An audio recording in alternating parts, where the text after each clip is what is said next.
you for staying with us this morning. So let's talk about the environment and making it better. On Tuesday, government unfortunately destroyed an estimated 9.9 billion naira stockpile of confiscated elephant tusks. That's a lot of money. Yeah, that had been smuggled from various African countries.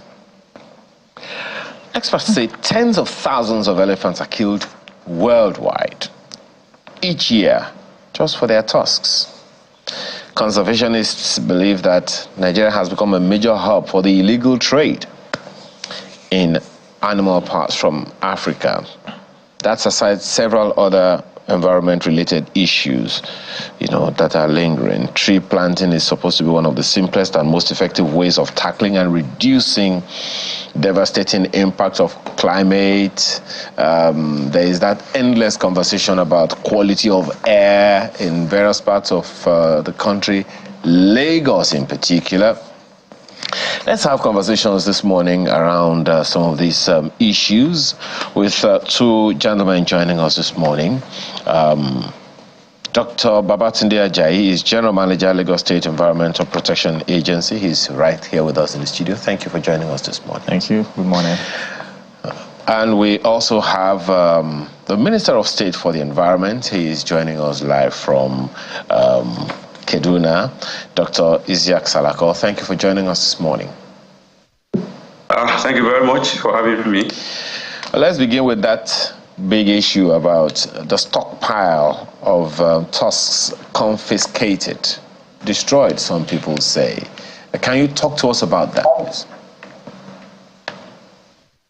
Well, thank you very much. The Federal Ministry of Environment, through one of our agencies, NESRIA, has the mandate for the regulation for implementing the CITES Convention, which is a global convention that protects endangered species and prevents their illegal trafficking. So over the years, the agency NESRIA has been working with sister agencies like the National Park Service, the Nigerian Customs Service, the Nigerian Quarantine Service, and so on and so forth, and have seized parts of these animals, especially elephants, that is usually slaughtered, killed illegally for their ivory, and then pangolin, usually killed for their scales, crocodiles, usually killed for their skin, and so on and so forth. So over the years, the agency NESRIA has seized some of these items at some of our border locations, and those are usually being kept at a safe place here in Abuja and also in Lagos. And over the years, that has accumulated. And as a result of that, we have to sit down and take a decision on what to do about those stockpiles. Well, eventually it was decided that they be destroyed. Okay. So maybe you recall that last year, about 2-3 months ago, we incinerated the pangolin scales and the crocodile skins.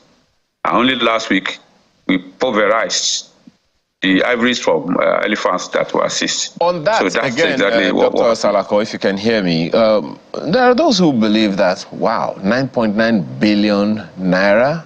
Some people even look at it more from the dollar value of 11 point something, million dollars, and they're wondering, wait a minute, couldn't we have converted those to that kind of resource to some kind of good use as opposed to just destroying them?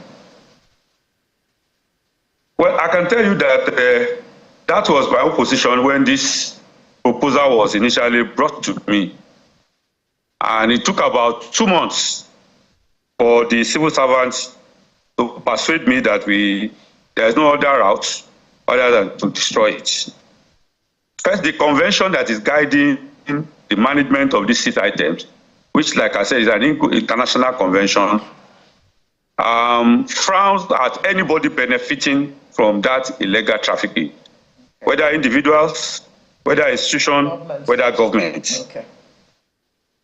Therefore, if we say we want to put it and probably sell it and bring out money out of it, first government will be benefiting from it. The people who are buying it, what would they be doing with it? They will probably also be adding value and also trading it to make profits. Okay. So the route of making money out of it became eventually closed. Okay. The other option that we explored was, can we put this thing in a museum, for example, or some educational institutions where it can be used for teaching and learning? And for us to do that, there are some conditions that has to be satisfied, which unfortunately, when we did our survey, we could not. Because first, there has to be 100% assurance that those items will not go missing from either the museum or the educational institution, that somebody will eventually prefer them and also eventually benefit from it.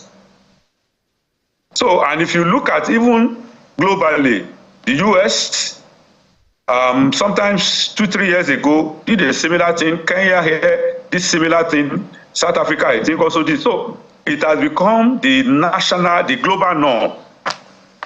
If you really, really want to ensure that nobody benefits from it, it is to destroy. Okay. You may keep a few. Okay. To put in museums or educational institutions, but the large volume that we see, there's no other route to go other than to destroy it. Okay. Dr. Ajayi, do you think that there is enough awareness about things like this? Because people are still killing elephants for their tusks. They are still killing pangolins for their shells. And do you think that the rural people who are mainly involved in this, are they aware of the damage that their action is causing? I think to a very large extent. To the extent that information percolation may not be deep enough, I don't think they will be so aware. I also think that federal agencies might do much better, maybe with the National Orientation Agency, to communicate with people in these rural communities, and then use institutes or organizations at the state and local government level to communicate them. But a lot of people know. I know Lagos has strong policies against things like this. I know that there is a whole department of ecology and wildlife preservation in the Ministry of Environment, that particularly goes after people who, target endangered species. To the extent that the very people, the people in rural areas know enough about it, I'm not sure that the policy is very clear to them. You mentioned the NOI, the Orientation Agency. Unfortunately, this seems to be the whipping boy when we're talking about national orientation. Awareness of almost everything in Nigeria. Yes. What attempt is Lagos State making to ensure that there is national orientation of these kinds of policies, whether through an agency of Lagos State or through the National Orientation Agency? So for us in Lagos, because our structures are a bit different from, they're not exact replica of what the federal has.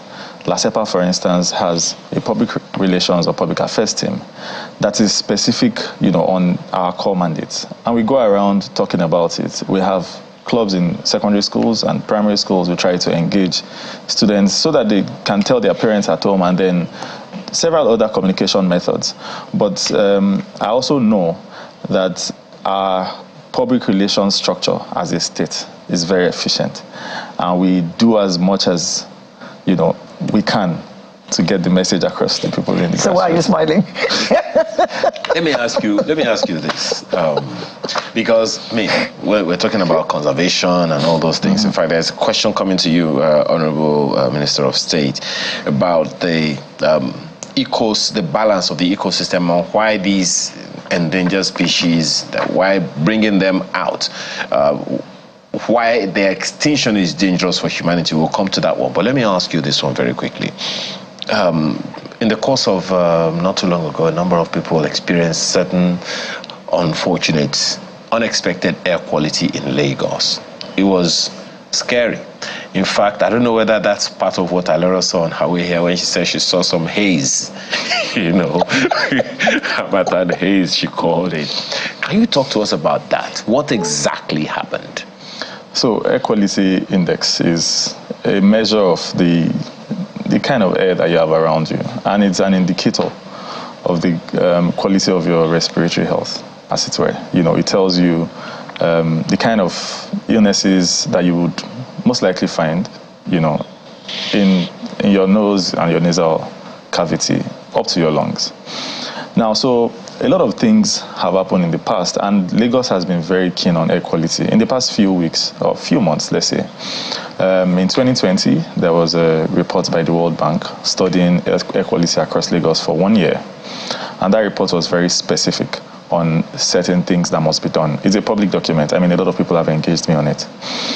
Now, I then looked at it and thought it might be important to, publish the air quality that we currently have, maybe monthly or weekly, to show people or to even foster awareness about the need to practice, green methods, or to be more careful in how we manage our environment. So the air quality across Lagos then was published. Now, we have devices planted all over Lagos, and this thing is measured every 30 minutes. The one we published for that day specifically stated for that day, and the time was measured. So that wasn't for a 1 year period or for a 1 week period. Also, that period had a bit of a harmattan. So that was also a thing. There are several things that are in the air that indicate quality. All kinds of gases. It's worse in some areas, it's better in some places. But it was just a general air quality measurement that we did. And we wanted to use it to push a message that you need to plant more trees, you need to reduce your emissions, you need to be more careful with, stop burning waste and all of those kinds of things. But the intro or the access point was to show us what our scorecard was initially. So that was the spirit behind publishing that So data. the reading for that day specifically showed that there was bad air. Yes, in different places. And why? Why? So again, for different areas, there are different reasons. Different reasons. Yes, for instance, I'll give you an example.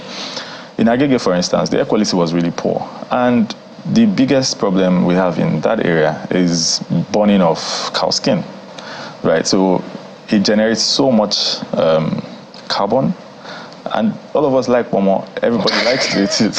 Oh, God. But there has to be a healthier way of doing it. After back in time, we had the situation where mechanics, they poured oil on the ground. Mm-hmm. Right now, it's not so anymore. You could literally service your car, change the engine of your oil in your living room, and it would leave no trace.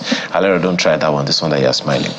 But you talked about trees, so let me ask. Alera has asked you that one before we came on, and we'll come back to you on that.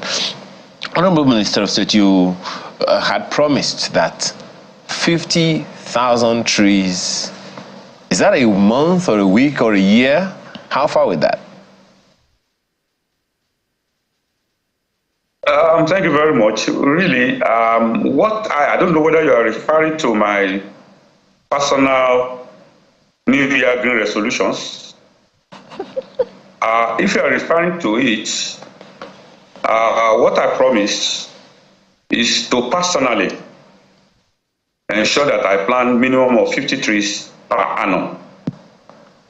But if you are talking about the target of the ministry, the presidential priorities, the 8 presidential priorities has identified one key deliverable that dovetail into tree planting.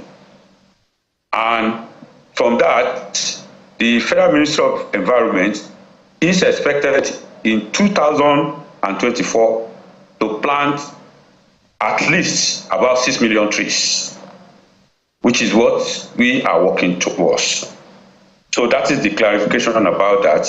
And of course, We all know the importance of trees, and I think we are all beginning to realize much more powerfully the importance of trees in our ecosystem, in our homes, in our communities, and the green resolution that I made is also to drive home a message that governments can create the enabling environment, government can do the policies until the people imbibe some of those policies and take personal decisions, personal action towards them.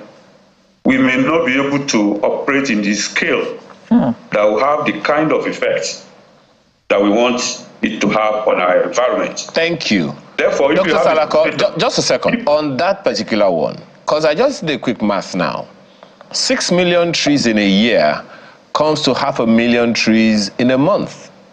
And it comes to 16,000 plus trees in a day. Now, I was going to ask you the kind of collaboration required, and you have just highlighted or mentioned it, mentioned the need for the collaboration of the people. The question then is how? Just a little while ago, Alera here was talking about national orientation with Dr. Ajayi here, that we tend to have a bit of a problem in the area of that collaboration. So how will that happen? Because the risk of not having those trees and the consequences of it, they are right there in our faces. So what kind of collaborations do we need? Who are the people we need these collaborations with, whether at the federal level or at whatever level, that will help us achieve 16,000 trees in a day in different parts of the country in this year? As a matter of fact, these 6 million trees that I spoke about is exclusive of what we expect the subnationals to do. I'm sure Lagos State government that is sitting down there must have their own target of trees they want to plant 2024, and also other states of the federation. So those 6 million trees that I'm talking about are the target of the federal government of Nigeria. How do we go about it? First, we have our agencies. I'm sure you know about the Great Green Wall. The Great Green Wall was created virtually exclusively to plant trees in the frontline states of the country, in the northern part of the country. And they are going to do a lot of that. There's a program that we're going to use to drive it.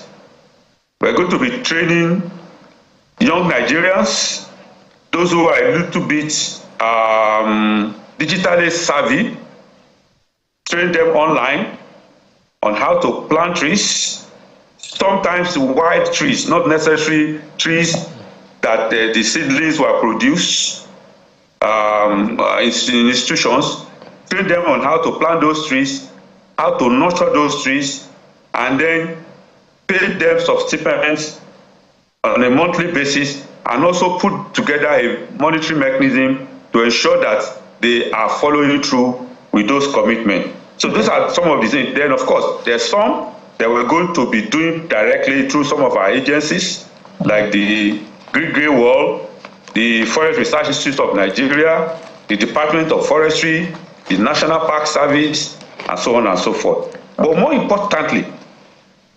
importantly, is for each Nigerian to take it as a personal commitment to plant trees.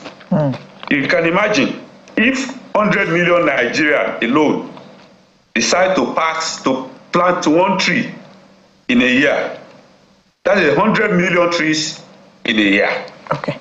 Okay. Honorable Minister, so in parentheses, what was the number in your New Year resolution? What was the number that you promised that you would plant this year? 50. 50 trees. Okay. Yes, personally. Yes. Okay. Dr. Ajayi, the issue of tree planting used to be a big thing in Lagos State, and you all seem to have gone rather quiet about it. What happened to that initiative? So the tree planting initiative is still very much alive. In fact, it's so serious that a whole agency has that mandate to manage parks and gardens and plant trees across Lagos. As a matter of fact, you are not going to fell any tree. LASEPA. You won't be able to fell any tree unless you go through LASEPA. So now, if I fell a tree in my compound, how is LASEPA going to know about it? You'll get a bill, you get a fine. How will they know? They wouldn't even know that I felled it. They have agents across Lagos. And your neighbors? I'm fenced. Your neighbors probably monitor you and you don't know. Oh, you have spies everywhere. Well, if you call them spies. But you have neighborhood watch, people who actually are supposed to be custodians of what happens in the neighborhood. And they report these things to LASEPA. Is that part of the conversation that Dr. Salako is talking about, a collaboration with states? Oh, yes. So I know that whenever the federal has a mandate, of course, there's communication to to the state ministries of environment. And I'm sure that as Lagos, by ourselves, we have a mandate to plant a certain number of trees every year. I know LASEPA is doing great at it. There are several collaborations they have. I also know that they go through schools. Every school has a tree planting initiative. And I know they percolate almost every fabric, of the society. So I know that program is still very much alive.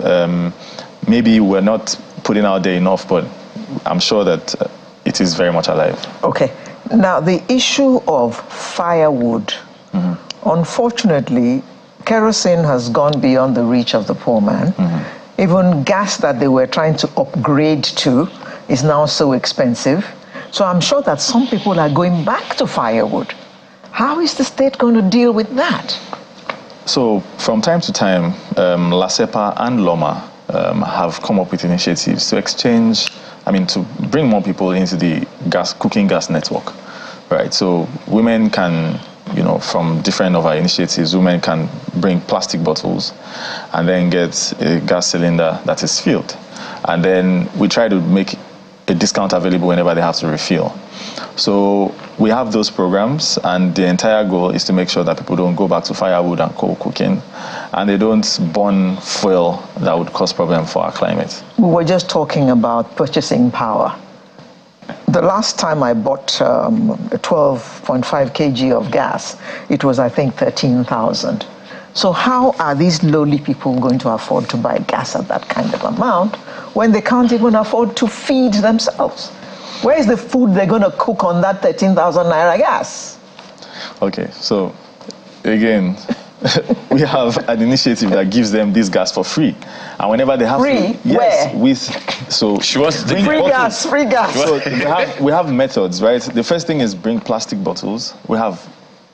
Bring plastic bottles, gather plastic bottles, bring it. Okay, how many bottles equal to how many kg of gas? So I think it's about 5 kg of bottles equal to 5 kg of gas. So it does a dual. Empty bottles? Yes, it does a dual purpose. It'll take me a month to gather that. Maybe because you don't use a lot of them, or you're not deliberate about picking them up. But people do that and they exchange it. So Loma was doing it, LASEPA has done it, and a lot of agencies in the environment are actually picking up that initiative. It does a dual purpose. It helps you mop up plastic bottles, and it also helps you preach and introduce those people and bring them into the cooking gas network. One of the let me take this now that we're talking about states. Dr. Salako, I don't know if you are aware of this hue and cry coming up from Oyo State about the Ogunpa forest. We understand that some locals are complaining, they're agitating for one reason or the other, and that perhaps even the attention of the federal government has been brought to that. Is there any collaboration with the federal government and the states on that particular issue? Yes, absolutely. That particular issue has come to our notice at the Federal Ministry of Environment. And only recently I dispatched a letter to the governor of Oyo State to also draw his attention more to it, and also restate the position of the federal government on such issues, and also open up an avenue for further engagement over it who believe that as much as possible, government should not be destroying forests. Government should be at the forefront of protecting forests because all these forests have very, very important role in our ecosystem. The forest department that you particularly mentioned, experts have come up to say that is one of the mitigating factors against the incessant flood that we used to have in the Okunpa River area, and therefore we draw the attention of further draw the State government to it, and we hope that somehow we can prevent the destruction of that forest reserve. I think we just have to do that because the memories of several years ago will not elude anyone, especially those who knew then what was called the Okunpa flood. But you know, I mentioned, when you mentioned the ecosystem issue, I said that the other time that people need to be aware of the consequences of certain animals going extinct in the ecosystem. You talked about pangolin, you talked about crocodiles, you've talked about elephants. What are the consequences, the risks we're at if these animals should go extinct in the environment? The first is that the first rule is that everything that you find in nature has a role that it is playing. It is not just there, it is playing a role. And if you look at it, the system, the ecosystem operates in a balance. And if you tilt the balance in one direction, what you do is to affect the balance of the nature, which can result into consequences that you have not envisaged. As an example, let us take the elephant, for example. The elephants in nature, guarded as the engineer of nature. It helps regulate the level crops grows and also helps to create pathways for other animals in the bush, in the forest. Therefore, when you remove elephants from the forest, those very important roles that they are playing is removed. And eventually, the negative consequences is also felt somewhere else along the ecosystem. So, the message here is that the world, planet Earth, belongs to everybody, not just to human beings. It belongs to the animals, it belongs to human beings. In fact, it belongs to even the non-living things. And man, as at the pinnacle of that ecosystem, has a responsibility to ensure that the balance that Almighty God has created, to ensure the cyclical, continuous life on planet Earth is sustainably maintained. Okay. So when we remove, so that if you remove any creature from the ecosystem, you tilt the balance and you affect the cyclical nature the way the nature is working. Thank you for that, for those who need to know. But Dr. Jai, you talked about Agege and our Momo. By the way, just to let you know that there is such a thing as Momo Republic. And the Prime Minister is forever the comedian. Anyway, that's on the side. Now, Momo Republic. What needs to be done to ensure that that's air pollution in that particular area, or the things that we can control, is being controlled? I sense that there will be a need for some kind of collaboration with one or two other agencies or some communities in ensuring that those things stop. There has to be other ways that we can have our pomo other than burning them with and creating artificial soot. Okay, I'm trying not to focus so much on pomo. I mean, I understand it is delicious, but I'm happy problem, you know. The real problem is that the pollution landscape is quite broad. Now, considering the ones that have the largest effect on the health of people, The emissions from burning cow skin is just one of them. There's vehicular emissions that you have from vehicles. Lagos has... I understand that. I'm just saying, and citing that example, we also know that there's such a thing as Vehicle Inspection Agency in Lagos that is supposed to ensure that we do not have vehicles that emit such dangerous or pollute the air, so to speak. Okay. So what is supposed to happen so that those elements and those sources of pollution are curtailed? Okay, so first you talked about the vehicle inspection. For the cow skin, we engage constructively. We try to talk to the communities, we talk to the abattoirs across Lagos. We engage the market women who are in the supply chain of this particular item. For construction pollution, for instance, which is also a very big one, it forms almost half of 50% of the amount of particulate matter that you have in air, right? And it goes from dust on the road to the sand you pack in front of the construction sites, because wind blows it and then it forms particles in the air. Even the truck carrying the sand, drops all of these things on the way. Then cement also forms a whole amount of construction pollution. So for those ones where we have a target, we're deliberately regulating those spaces. If you have to put sand in front of a construction site, it must be inside the perimeter, right? Then on the very general note, I think that planting more trees would help across all of these spheres. Also, different communities, it's very easy to engage gated, or let me not say gated now, controlled environments, communities, because now we are becoming, we're trying to take down the gates, so they shouldn't be gated communities anymore. You have been taking down my commissioner has been. So for those communities, they're easier to engage. In different estates, you find them planting 1,000 trees, 2,000 trees. It helps them. It helps with managing the pollution in those areas. So we're just going to continue to engage these people, plant more trees, reduce the pollutants, manage the sources of the pollution, and then help with putting policies in place. For industrial emissions, we do a lot with the steel industry, all the industries across Lagos, the old industrial zones, all of the industrial zones.